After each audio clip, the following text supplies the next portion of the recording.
পরিবারের সাবেক প্রধানমন্ত্রী বেগম খালেদা জিয়া বাংলাদেশ জাতীয়তাবাদী দলের চেয়ারপারসন।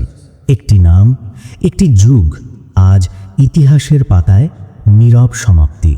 গতকাল ভোর 6টায় রাজধানীর এভারকেয়ার হাসপাতালে চিকিৎসাধীন অবস্থায় বেগম খালেদা জিয়ার থেমে যায় স্পন্দন।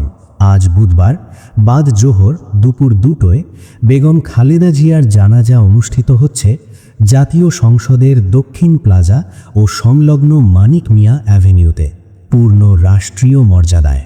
বেগম খালেদা জিয়ার শেষ বিদায়ে সাক্ষী হচ্ছেন প্রধান উপদেষ্টা পরিষদের সদস্যবৃন্দ, শীর্ষ রাজনৈতিক নেতৃবৃন্দ এবং বিদেশি কূটনীতিকরা।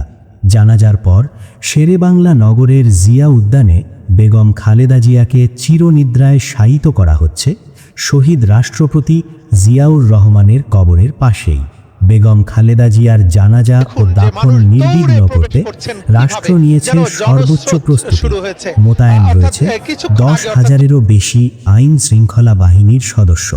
বেগম খালেদা জিয়ার এই প্রয়াণ শুধু একজন রাজনীতিকের নয়, এটি একটি রাজনৈতিক অধ্যায়ের সমাপ্তি।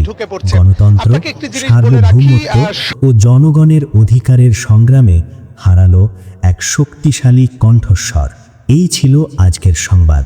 নির্ভরযোগ্য এবং আপডেটেড খবর পেতে সাবস্ক্রাইব করুন আমাদের চ্যানেল দ্য প্রেস। পরবর্তী গুরুত্বপূর্ণ আপডেটের সাথে আবারও দেখা হবে।